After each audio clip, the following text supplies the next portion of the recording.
19장 계속 사울이 보니까 증세가 점점 심해지는 것 같죠. 하나님이 사울을 버리시고 다윗을 택하셨기 때문에 하나님의 버림을 받은 이 사울이 계속해서 간 상태로, 그래서 또 무엇보다 9절에 보면 악령이 사울에게 접하였으므로 그랬습니다. 하나님이 부리시는 악령이 사울한테 붙들려 있는 거죠. 그러니까 사울이 계속해서 이 자기의 육적인 욕망에서 벗어나지를 못하는 거예요. 그리고 이 다윗을 어쨌든지 죽이려고 그러는 거죠. 이제 우리가 시편을 보면 다윗의 시 가운데 이 그리스도의 고난의 시가 있어요.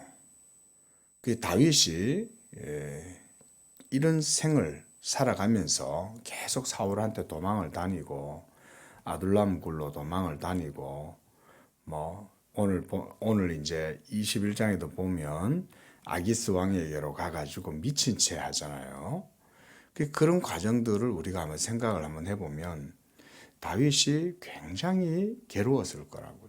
힘들고 때때로 외롭고 때로는 두렵고, 그리고 지금 이스라엘의 모든 사람은 사울이 왕이니까 사울 편이 아니겠어요? 그 다윗이 얼마나 그 가운데에서 두려웠겠어요.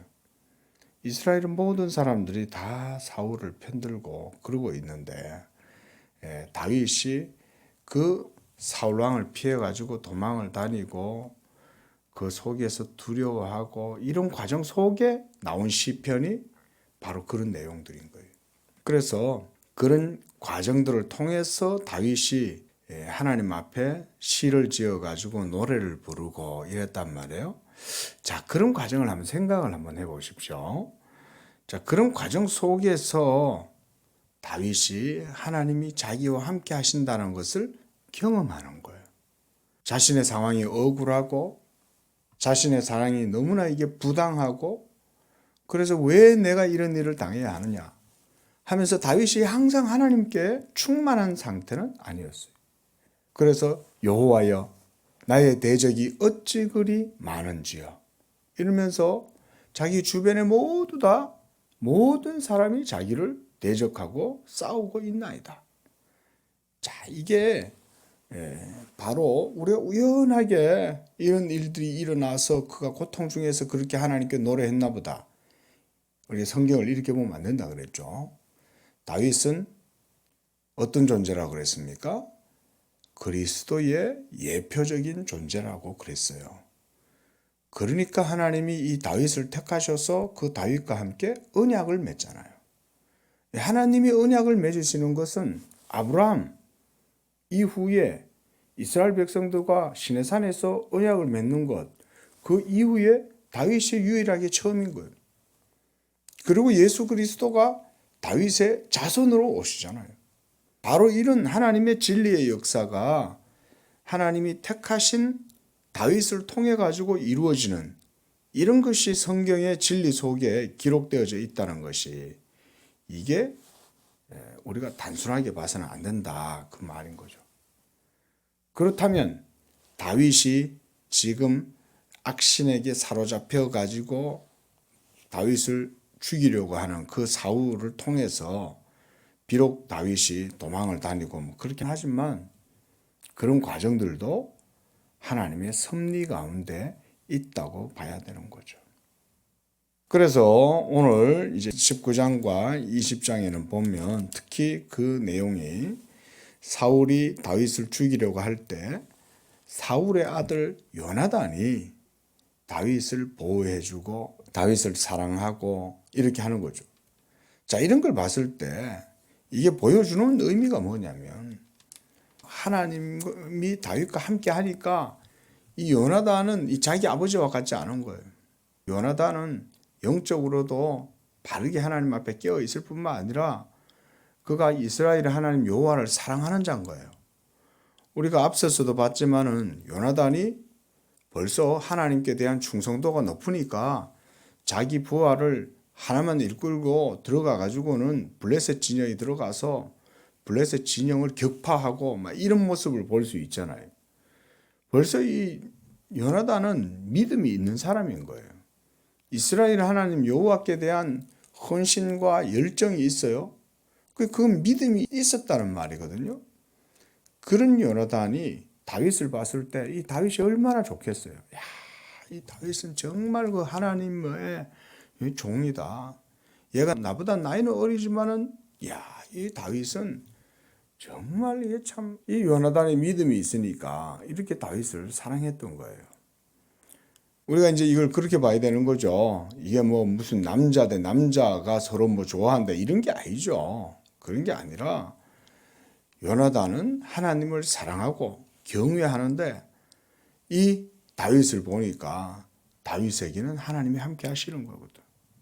그런 다윗이 너무 좋은 거야 이게. 그 이제 이렇게 다윗에 대해서 요나단이 사랑하고 그를 지켜주고 아끼고 이렇게 했던 것은 하나님에 대한 사랑이라고 봐야 되는 거예요. 그런 과정에서 지금 자기 아버지와 요나단이 계속 갈등을 일으키고 있는 거죠.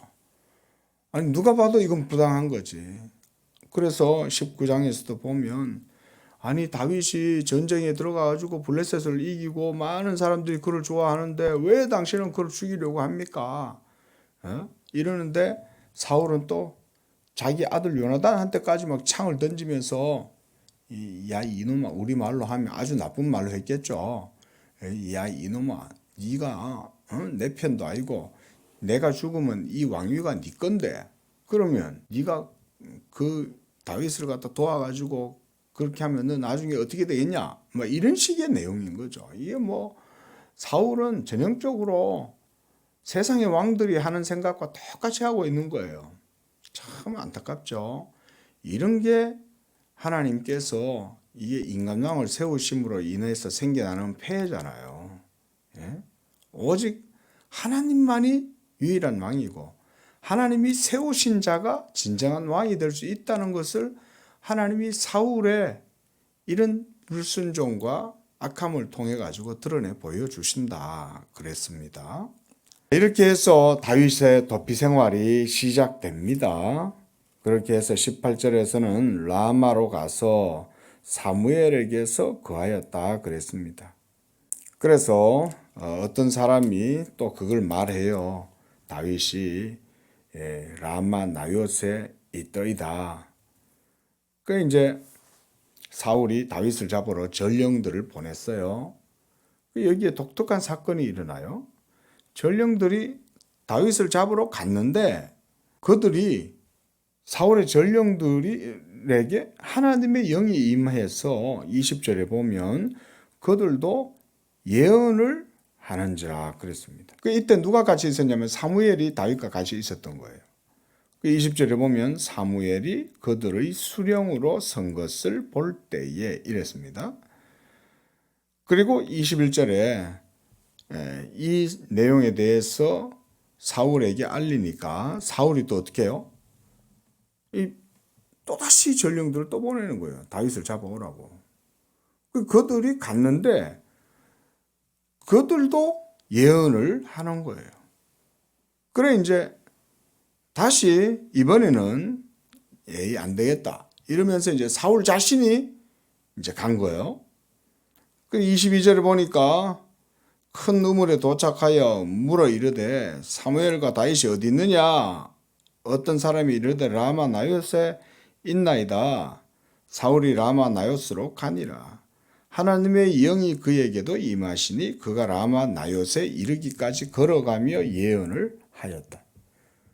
이게 이제 독특한 이제 이런 현상이 나타나는 것을 보여주는데 우리가 이런 것들도 성경 신학에서는 좀 이야기를 합니다. 그래서 이 예언을 하였다. 특히 거기에 보면 사무엘의 선지자 집단들이 있었다는 걸 알 수가 있어요. 사무엘이 영적인 지도자고 이스라엘에게 있어서는 엄청난 영적 권위를 갖고 있었기 때문에 그 주변에 제자들이 있는 건 당연하겠죠. 그렇게 해가지고는 라마나요스에 있는 사무엘에게 가까이 가면 전부 다 이제 예언을 하는 거죠. 자, 이런 게 충동적이고 우연하게 일어나는 것으로 보면 안 된다. 항상 우리한테는 보면 그렇게 보일지라도 거기엔 하나님의 뜻이 있어요. 가장 기본적으로는 하나님의 구속의 섭리가 지금 다윗에게 주어져 있는 거죠.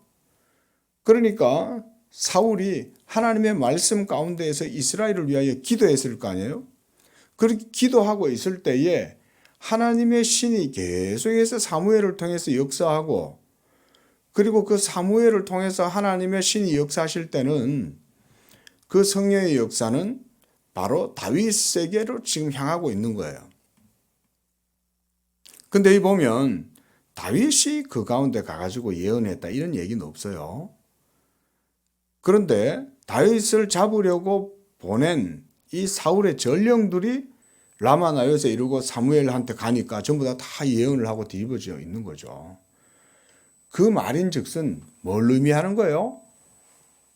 다윗에게 하나님의 뜻과 섭리가 있다는 것이 그걸 통해서 강력하게 드러나는 거죠. 벌써 하나님이 다윗을 향해 가지고 작전과 경륜이 있는 거예요.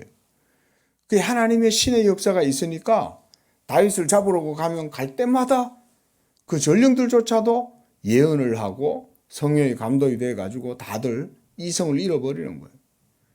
특히 이 이성을 잃은 이런 상태 보면 지금 사울도 보면은 23절에 라마나요까지 걸어가며 예언을 하였다 그러잖아요. 이때는 아직 성령이 공식적으로 임하는 시대가 아니잖아요. 그런데도 불구하고 하나님의 신이 역사하는 거죠. 때때로 악신이 사울을 사로잡기도 하고, 자, 이런 어떤 임시적인 상태라고 보면 되는 거예요. 이런 임시적인 상태에서 이 사울이 라마나요스에 이르렀을 때에 하나님의 신에 또 사로잡혀 갖고 예언을 하더라. 특히 24절을 한번 보세요. 독특한 현상이죠. 그가 그의 옷을 벗고 사무엘 앞에서 예언을 하며 하루 밤낮을 벗은 몸으로 누웠더라. 누웠다는 얘기는 이게 정신이 온전한 상태가 아닌 거지. 그 계속 누워가지고 이제 하루 종일 예언을 하는 거지. 뭐라 중얼중얼 그랬겠죠. 자, 이런 게 하나님의 신에 붙들림 바 돼 가지고 하니까 사울이 정신을 잃고 한마디로 웅얼웅얼 그러는 거죠. 하루 종일. 자, 이런 것이 보여주는 바가 뭐냐. 다윗을 향한 하나님의 뜻과 섭리가 있다. 그 말인 거예요. 자, 20장에서는 이제 다시 라마나요스에서 다윗이 도망하여 요나단에게 이르렀다 그랬습니다. 그 얼마나 힘들었겠어요. 그렇죠? 그러니까 다윗이 요나단한테 막 말을 합니다. 내가 뭘 했길래, 내가 무슨 죄를 지었길래 이 당신의 아버지 사울이 나를 죽이려고 이렇게 하느냐. 자, 이런 게 이제 여기에서 우리가 봐야 될 게 뭐냐면 성경신학적으로 깊이 있는 안목이 필요한 거예요. 여호와여, 나의 대적이 어찌 그리 많은지요. 예? 나중에 또 보면 뒤에 가면 이제 다윗의 아들 압살롬에 의해서 또 다윗이 막 도망을 다니잖아요. 왕인데도 나라를 빼앗기고. 자, 이런 다윗의 일생을 통해 가지고 하나님의 택하심과 함께 그가 하나님의 성령의 감동을 입어 가지고 막 이렇게 탄식의 시를 지어서 부를 때 그게 나중에 그리스도의 시가 되는 거예요. 그리스도가 장차 당하게 될 고난. 그래서 그 속에서 보면 저희가 나를 네 하나님이 어디 있느냐라고 비웃나이다. 뭐 이런 내용도 있잖아요. 그리고 내 뼈가 하나도 꺾이지 아니하였나이다. 이런 내용들.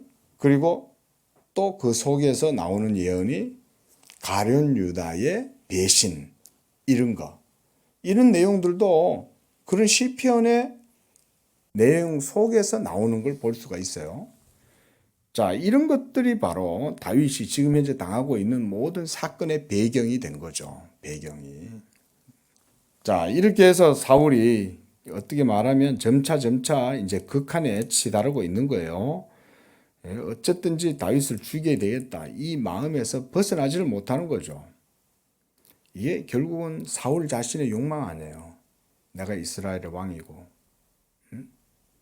이런 걸 보면 우리가 역으로 거슬러 올라가서 벌써 베냐민 지파가 사사시대 때 하나님 앞에서 큰 죄악을 범하고 그래서 이스라엘 지파들 모두가 이 베냐민을 공격해가지고 무너뜨리고 막 이런 과정 속에서 보면 벌써 이 뭔가 험난함이 그 속에서 벌써 드러나는 거죠. 그리고 이 베냐민 지파에서 이스라엘의 초대왕이 나와가지고 그가 지금 이런 상태가 된 거죠. 21장에서는 다윗이 이번에는 노브로 가서 제사장 아히멜렉에게로 가갖고 그에게 떡을 얻어먹고는 거기서 그가 뭘 하냐면 골리앗의 칼을 그가 거기서 취하는 거예요. 하필 또 거기에 가니까 자기가 죽인 이 골리앗 상징적인 인물이잖아요. 근데 이 골리앗의 칼이 그 노브에 있는 제사장한테 이게 있는 거예요. 그래 이제 다윗도 도망을 다녀야 되니까 자기 주변에 자기를 죽이려고 보내오는 사람들도 있고 이러니까 이제 칼을 가지고 다닌 거죠. 그런데 그날에 거기에 누가 있었냐? 7절에 보니까 도액이라고 이름하는 에돔 사람이 있었다. 이 사람이 사울의 목자장인 거예요. 사울의 양들이나 가축들을 기르고 돌보는 사람인가 한마디로 마부지 그래 따지면. 근데 이 사람이 그 사실을 목격한 거야. 아, 다윗이 노업에 있는 아히멜렉에게로 와가지고 떡을 얻어먹고는 또 이 제사장이 그에게 칼을 주었다. 이게 나중에 참극이 벌어지는 거예요. 나중에 이 말을 사울이 듣고는 이 아히멜렉을 죽이는 거예요. 하나님의 제사장을 죽이는 거예요. 사울이 완전히 미친 거죠. 어쨌든 이러면서 다윗의 삶이 굉장히 고난과 역경 가운데 있습니다. 자, 이런 것들이 보여주는 게 바로 예수 그리스도의 고난이 이런 다윗의 고통을 통해 가지고 하나님이 미리 예언을 하시는 거예요. 보여주시는 거예요. 시편에서도 계속해서 다윗 자신의 고통에 대해서 노래를 하는데 이게 다윗 자신의 고통인과 동시에 그리스도의 장차당할 고난으로 드러나게 된다. 이런 게 우리가 이런 내용들을 통해서 읽어내야 되는 거겠죠. 이렇게 해가지고 이제 그가 다윗이 가드 왕 아기스에게로 갑니다. 그거 가가지고는 또 미친 척을 하는 거예요. 이 미친 척 하는 이때도 지은 시가 있어요. 벌써 이 다윗이 얼마나 힘들고 어려웠겠어요. 이런 삶을 통해서 우리가 또 그리스도를 성경이 보여주고 있다는 것을 우리가 봐야 되겠죠. 자, 그러나 중요한 건 하나님이 다윗과 함께 하셨다. 그 상황 속에서도. 그러니까 다윗이 시편에도 보면 항상 독특한 패턴이 있어요. 뭐냐면 막 처음엔 하나님께 막 원망을 하기도 하고 불평을 하기도 하고 때때로 고통을 막 하나님 앞에 토로해요. 나의 하나님 나를 어찌하여 버리셨나이까 이러면서 막 나는 외롭고 나는 지붕에 있는 새와 같나이다 이러면서 막 자기의 처량하고 외롭고 이런 걸 막 노래하다가 나중에는 어떻게 되냐면 다윗은 항상 나중에 돼 가지고는 하나님을 찬양하는 걸로 끝나요. 그러므로 너희 백성들아 여호와를 바라라 이러면서 벌써 이 기도를 통해 가지고 믿음으로 하나님께 기도하니까 자신의 상황을 기도를 통해서 이기는 거죠. 극복하는 거죠. 이런 모습들을 다윗의 시편이 보여주는데 바로 이런 사울에게 쫓기는 과정, 외로운 과정, 고통스러운 과정 이런 것 속에서 바로 그리스도의 시편이 나왔다. 자, 하나님은 다윗을 통해서 하나님의 모든 일들을 예수 그리스도의 이 구속의 역사를 이루어 가시는 거예요. 기도합니다. 자비하신 아버지 하나님, 하나님께서 이 세상에 자기의 아들 예수 그리스도를 세상을 위한 구속주로 보내실 때에 하나님께서 먼저는 다윗을 세우셔서 그를 통하여 그에게 언약을 맺으시고 그 언약을 통해서 이 다윗에게 예수 그리스도를 드러내 보이셨습니다. 비록 그의 삶이 평탄치 못하고 여러 가지 고난과 역경들이 있었지만 그것은 하나님의 섭리였고 그것을 통하여 예수 그리스도가 드러나고 예수 그리스도의 구속의 섭리가 이루어졌다는 것을 우리가 다시금 보게 됩니다. 오늘날도 여전히 주의 택한 백성들을 통해서 하나님께서는 자기의 교회와 하나님의 섭리를 이루어 가시는 줄로 믿습니다. 오늘 한날도 이런 믿음 가운데에서 믿음으로 하나님과 동행하고 말씀과 그 증거를 따라서 하나님께 영광을 돌리는 한날 되게 도와주옵소서. 예수님의 이름으로 기도합니다. 아멘.